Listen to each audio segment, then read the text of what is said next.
पश्चिम बंगाल, जो कि वहाँ पर फुटबॉल खेला जाता है, तो वहाँ हुआ खेला, लेकिन यहाँ पर फुटबॉल तो खेला नहीं जाता। यहाँ तो किसान बेचारा बैठे हुए, किसान की लाठी चलती है, तो आपको पता ही है कि यहाँ पर क्या होगा, और आप सुन ही रहे हैं सबके मुंह से लगातार। यहाँ पर खेला वेला नहीं होने वाला, क्योंकि यहाँ कोई गेम वेम नहीं चलता, यहाँ पर डायरेक्ट खदेड़ा होता है।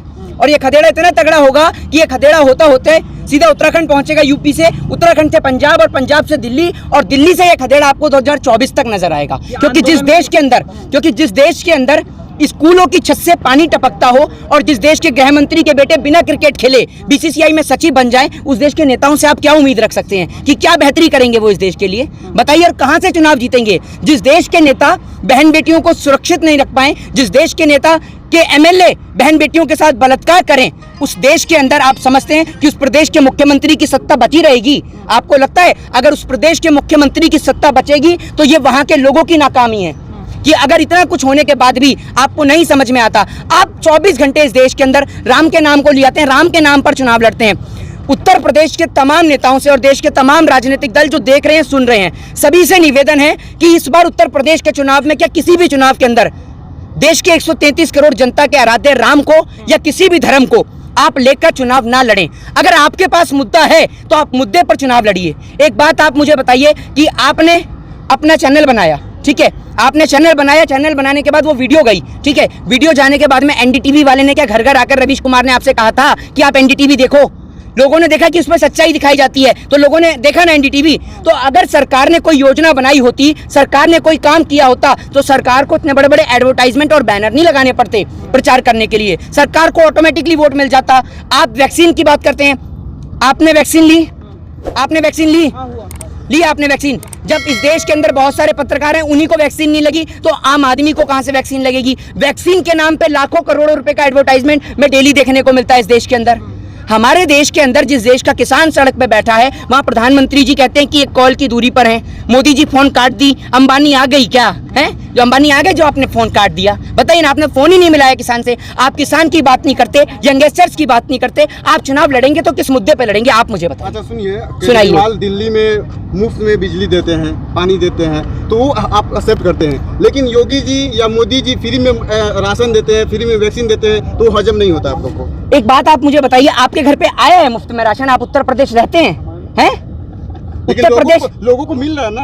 आपको पता है अप्रैल महीने में 70 लाख लोग बेरोजगार हुए? अरे नहीं मिल रहा यार। कौन सा, एक मिनट, कौन सा आंकड़ा है ये? कौन सी रिपोर्ट है? बताइए। तो प्रधानमंत्री, अरे प्रधानमंत्री को छोड़िए, प्रधानमंत्री साइड में फ्री में छोड़िए, आप ये बताइए कौन सी रिपोर्ट और कौन सा आंकड़ा है ये जो आपने बताया है कि घर घर राशन पहुंच रहा है? बताइए, जैसे घर घर 15-15 लाख पहुंच गए, ऐसे ही पहुंचा रहे हैं क्या राशन? ये भी तो उत्तर प्रदेश से, इस देश का यंगस्टर आपके घर पहुंचा। भाई आप कहाँ से? हम उत्तर प्रदेश, रामपुर उत्तर प्रदेश में नहीं आता होगा, ये अमेरिका में लगता होगा, है ना? भाई आप कहाँ से?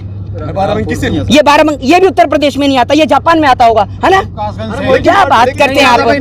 ये व्हाट्सएप यूनिवर्सिटी का ना ज्ञान पूरे देश को देना बंद करिए आप। जिस तरह से दिल्ली में किस तरीके से होर्डिंग लगे हुए हैं कि फ्री में वैक्सीन, फ्री में राशन दे रहे हैं, और उत्तर प्रदेश के देखिए योगी जी को दिल्ली में प्रमोट किया जा रहा है, इस पे क्या कहेंगे आप? उत्तर प्रदेश के योगी जी को प्रमोट नहीं किया जा रहा है, जगह जगह एडवर्टाइजमेंट किया जा रहा है, और ये पैसा इन्होंने चाय बेच के तो कमाया है नहीं, ये पैसा तो आपका और हमारा है। इस देश की गरीब जनता जो मेहनत करके टैक्स भरती है, उसके टैक्स का पैसा है। चाहे मैं सचिव बना लो, चाहे फिर आप उसके बाद में नया पीएम कार्यालय बना लो, फिर चाहे आप उसके बाद में लाखों करोड़ रुपए का एडवर्टाइजमेंट कर दो, आपको तो रद्दी पर फर्क पड़ना है नहीं। लेकिन अगर एक बिल आप वापस दे लेंगे तो आपके दिल में धक धक शुरू हो जाएगी। भारतीय जनता पार्टी के नेता सुब्रमण्यम स्वामी, मैंने नहीं कहा ये बात, भारतीय जनता पार्टी के सांसद ने इस बात को बोला है कि चीन को लेकर, कि चीन के पास आज भी लद्दाख की जो जमीन है वो उसके पास अधिकृत है, और इस सच्चाई को आपको एक्सेप्ट करना होगा।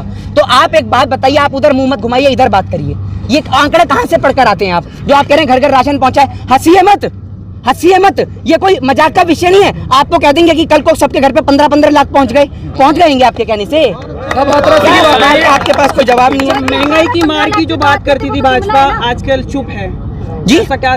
महंगाई की जो बात करती थी, बहुत हुई महंगाई की मार, पेट्रोल डीजल जो बात करती थी, आजकल बिल्कुल चुप है। देखिए महंगाई की बात, देखिए महंगाई और पेट्रोल की बात, और बात रही डीजल की, और महंगाई की बात कहां से करेगी भारतीय जनता पार्टी? भैया भारतीय जनता पार्टी के राज में थोक महंगाई दर 12.94% वृद्धि हुई है, रिटेल महंगाई दर में 63%, और इस देश के अंदर 11.9% बढ़ी है। ये भारतीय जनता पार्टी का आंकड़ा है भैया। अगर बेरोजगारी के नाम पर वोट मांगेंगे, शिक्षा के नाम पे मांगेंगे, तो पब्लिक मेरे ख्याल से यूपी में पीछे घूम रही है, जूता ऐसे रखकर। कहीं निकाल दिया, गलती से लगा दिया, तो भैया इन पे छाप भी नहीं जाने वाली। तो इसलिए शिक्षा स्वास्थ्य के नाम पर ये वोट मांगेंगे। ये वोट मांग, हाँ आइए, आप ही की देरी थी। हाँ क्या बताइए, कौन?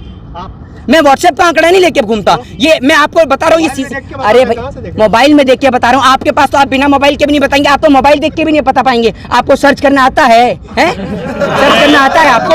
आप 24 घंटे, एक मिनट करने आएगा तो आपको सर्च करने आएगा। किसको? मतलब आप पत्रकार को बोल रहे हैं कि आपको सर्च करने आता है, तो पत्रकार नहीं सर्च करेगा तो मोहित शर्मा सर्च एक मिनट, सभी लोग इन्हें दिखाइए। आप ये सभी दिखाइए, क्या आप अपने जवाब दीजिए ना। मैं जवाब आप ही, अरे अभी जवाब मैं नहीं दूंगा, आप खुद दे देंगे। मतलब उल्टा पत्रकार के ऊपर सवाल ठोक देंगे आप। अरे भैया जवाब तो आप ही देंगे, तो आप ये बताइए अगर आपको सच, हाँ जवाब ही तो दे रहा हूं, सुनेंगे सुनेंगे। हाँ तो सुनने क्या संबित पात्रा की, एक मिनट, संबित पात्रा की डिबेट देख के आते हैं, 24 घंटे गिर करते रहेंगे। ठीक है सर, मैं गलत हूँ, मैं गलत हूँ। सुनेंगे आप, सुनेंगे।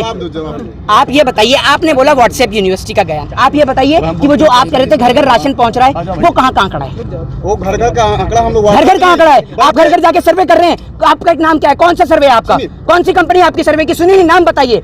जैसे रिपोर्ट्स होती हैं, कौन सी रिपोर्ट्स? आपकी रिपोर्ट का कोई नाम तो होगा। मैं सर्वे की बात नहीं कर रहा हूँ। तो फिर आप रिपोर्ट की बात कर रहे होंगे। भाषण देते हैं, मोदी जी ने भाषण में बोला है कि घर घर राशन पहुंचा यूपी में, लगे हुए दिल्ली में, उसकी मैं बात कर रहा हूँ। दिल्ली में ये होर्डिंग लगाए, दिल्ली में ये होर्डिंग लगा हुआ है कि घर घर राशन पहुंच रहा है। हाँ, मुफ्त में। कहाँ पर लग रहा है होर्डिंग? दिल्ली में। दिल्ली में घूम के देख लो ना, सारी दिल्ली में। आपने सारी दिल्ली घूम ली, जाके देखो ना, हर जगह आप खड़े हैं अभी उत्तर प्रदेश, आप खड़े हैं उत्तर प्रदेश बॉर्डर पर, और अभी आप वैक्सीन की बात करते हैं, कभी राशन की बात करते हैं। आप अपनी बात पे ही नहीं रहते, आप वैक्सीन की बात करें, राशन की।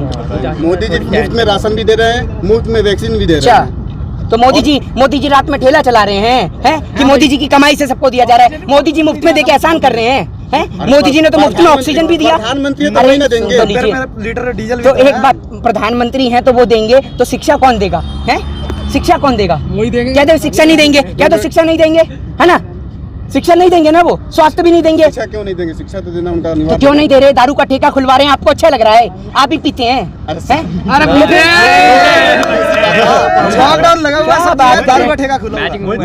इस देश के अंदर, एक मिनट सुनिए, इस देश के अंदर भारतीय जनता पार्टी के नेता पूरे देश की जनता को हिंदू, मुस्लिम, सिख, ईसाई का ज्ञान बटोरते हुए नजर आते हैं। अगर इनकी पार्टी का कोई नेता मुस्लिम दामाद ढूंढे तो इनको कोई दिक्कत नहीं, इनकी पार्टी में कोई नेता मुस्लिम से शादी करवा दे तो इन्हें कोई दिक्कत नहीं, लेकिन कोई दूसरा कर दे तो बवाल खड़ा कर देते हैं। आप पूरे देश में हिंदू, मुस्लिम, सिख, ईसाई की बात करते हैं। आप ये बताइए, आपसे सर्टिफिकेट लेना पड़ेगा, आप सर्टिफिकेट दे रहे हैं कि कौन जनेऊधारी ब्राह्मण है और कौन नहीं है? आप सर्टिफिकेट देते हैं कि कौन हिंदू है, कौन मुस्लिम है? आपके यहाँ पर आकर हमें पहले भारतीय जनता पार्टी से पूछना पड़ेगा। असल में कोई किसी भी जाति, किसी भी धर्म का हो, अगर वो भारतीय जनता पार्टी का विरोध करता है तो वो हिंदू नहीं है, ना वो मुस्लिम है, ना वो सिख है, ना ईसाई है। वो खालिस्तानी कहलाया जाता है, आतंकवादी कहलाया जाता है, पाकिस्तानी कहलाया जाता है। और जो इन दंगे करवाते हैं वो इनकी पार्टी में आ जाएं, जो घोटाले करते हैं वो इनकी पार्टी में आ जाएं, तो बिल्कुल दूध के धुले हो जाते हैं। वो राजा हरिश्चंद्र की छठी औलाद हो जाते हैं। समझ रहे हैं इस बात? विकास में बहुत ब्राह्मण का सर्टिफिकेट गले में लेके घूम रहा है। ब्राह्मण का सर्टिफिकेट मेरे गले में कोई सर्टिफिकेट नहीं है भाई, मेरे गले में कोई सर्टिफिकेट नहीं है। आपके गले में होगा सर्टिफिकेट और आपको देने की जरूरत होती होगी। मेरे को किसी को प्रमाण देने की जरूरत नहीं है कि चाहे मैं राम को मानूं या रहीम को मानूं। आप मुझे बताने वाले होते हैं कि मैं राम को मानूंगा या रहीम को? है we are living in a 21st century, और 21वीं सदी के भारत में आप जैसे लोगों के कारण आज अगर ये भारत तबाह है ना, तो वो आप जैसे लोगों के कारण। क्योंकि आज भी आप इस हिंदुस्तान को, इस वतन की वो मिट्टी, जो मिट्टी आजाद हुई हिंदू, मुस्लिम, सिख, ईसाई सभी के लहू से, और उस मिट्टी को वापस से बांटने का प्रयास करते हैं। तो अगर आप इस वतन को बांट देंगे ना, तो ध्यान रखिएगा वो दिन दूर नहीं जब आप दोबारा से किसी अंग्रेज के घर में बैठ के उसके जूते और चप्पल साफ कर रहे होंगे, और दोबारा से इस देश को आजाद कराने वाला कोई भगत सिंह, कोई राजगुरु, कोई सुखदेव, कोई अशफाक उल्लाह खां पैदा नहीं होगा। और ध्यान रखेंगे फिर आपकी कलम और आपके इन पत्रकारों की आवाजें कितनी चलेंगी। क्योंकि आपने देखा, वो तो शुक्र है कि अंग्रेजों के टाइम पर यह पत्रकारिता नहीं थी, वरना कुछ पत्रकार ऐसे हैं, आपको नहीं कह रहा, सभी को, कुछ पत्रकार इस देश में ऐसे हैं जो अंग्रेजों के हाथों भी बिक जाते, अपने दीन ईमान का सौदा कर चुके होते। तो ये देश जाना जाता है लोगों की एकता, अनेकता, अखंडता के लिए। और आप एक बात मुझे बताइए, एक जगह फिलीपींस जहां पर आपको ग्रेजुएशन की डिग्री पता है कब मिलती है? जब आप 11 पेड़ लगाएंगे। और एक है हिंदुस्तान जहां पर आप पेड़ को काट रहे हैं, किसके लिए? हीरो की खुदाई के लिए। समझ रहे हैं? बक्सवा जंगल को जो काटा जा रहा है। तो भैया आप एक बात बताइए, यही है मोदी जी का डिजिटल इंडिया, जहां पर आए दिन आप देखते हैं नेट सेवा बेहाल कर दी जाती है। यही है मोदी जी का new India concept, new Bharat, जिसके अंदर बहन बेटी महिलाएं रात को सड़क पे नहीं निकल सकती। तो अगर ये न्यू इंडिया है और ये डिजिटल इंडिया है तो भैया हाथ जुड़वाए मोदी जी के इस डिजिटल इंडिया गाजियाबाद में खड़े हैं और कपिल मिश्रा का कहना नाम बदल देना चाहिए। गाजी नाम एक कम्युनिटी को डिसाइड करता है। नाम से क्या होता भैया? भैया एक बात बताइए, नाम अगर बदलना है तो जाके उस कपिल मिश्रा से पूछिए। मुगल गार्डन जहां राष्ट्रपति रहते हैं, प्रधानमंत्री तो रोज वहां पर आते जाते हैं, मुगल गार्डन का काहे नाम नहीं बदल देते आप? बदलिए ना मुगल गार्डन का भी नाम, क्यों नहीं बदलते? तो सवाल यही बार बार अरे भैया इन्हों का काम ही यही है। अब राम के नाम पे इन्होंने घोटाला कर लिया तो राम के नाम पे कैसे मांगे वोट? तो इसलिए ये भी परेशान है। इसलिए ना ये राम के नाम पे चुनाव लड़ने वाले हैं, ना ये किसी नाम पर। ये इनको सिर्फ एक ही काम आता है, हिंदू मुस्लिम के नाम पे दंगे कराकर भारत की एकता, अनेकता और अखंडता को तोड़ने का। जय हिंद, जय भारत, वंदे मातरम।